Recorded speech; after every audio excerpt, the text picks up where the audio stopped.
Hey everybody, it's John and welcome back to the Pixel Expedition. Today we're looking at the demo for UnDungeon, developed by Laughing Machines, published by Tiny Build, and set to release before the end of June next month.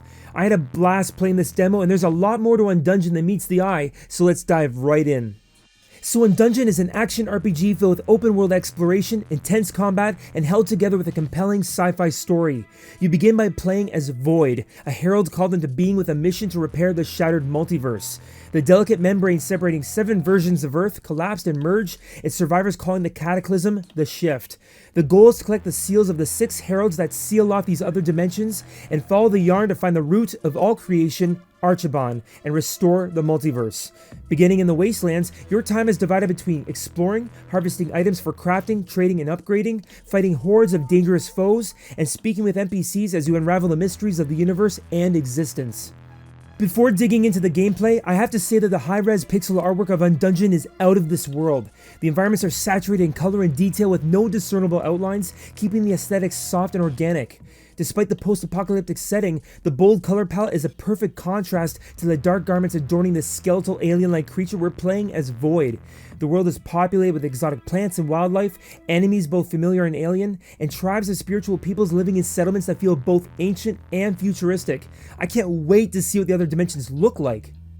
As the majority of gameplay is spent harvesting materials for trading and crafting, you'll find it takes time to learn what you can destroy, like some plants, rocks, and containers, and there's a lot of it. While it may seem like a grind swiping your claws at every object, I found this level of immersion surprisingly addictive, and there are plenty of surprises too.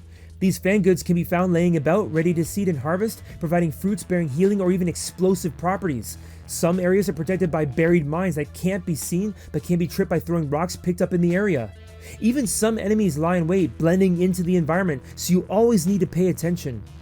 There's a plethora of items to collect while harvesting, and can be used to barter for valuable items at trading posts found in most villages. The bartering system works by offering enough items to match or exceed the value of the items you want to receive. Here you can get new weapons and armor, as well as runes that can be equipped and swapped out, providing a variety of buffs and attributes like bonus damage and HP.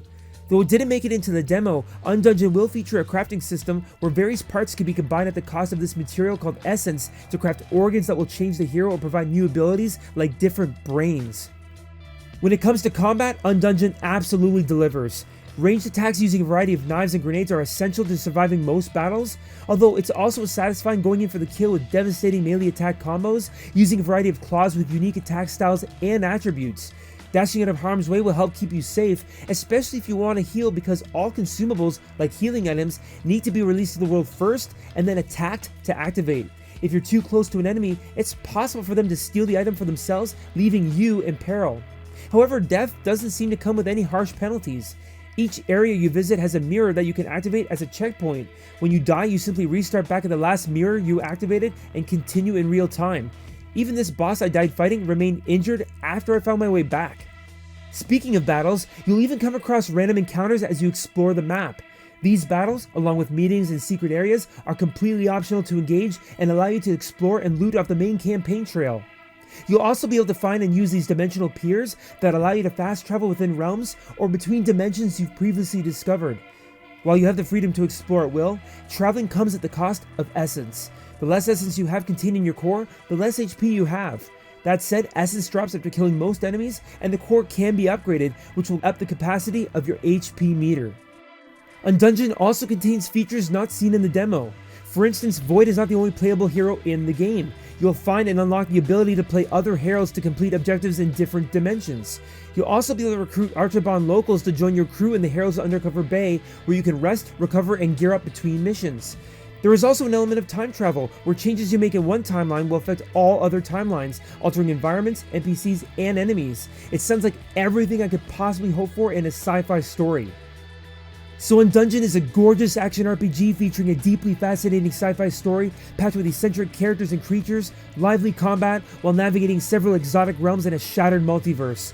All the parts come together in a clean, exciting, but well-paced gameplay experience that for me is evocative of dungeon crawlers like Diablo. While this may not be to everyone's taste, there is a lot here to appreciate, and I can't wait to get a copy and explore the rest for myself. But that will do for this episode. So thank you so much for watching. Please consider supporting me by leaving a like on this video and subscribing to the channel if you're new. And until next time on the Pixel Expedition, take care and stay safe.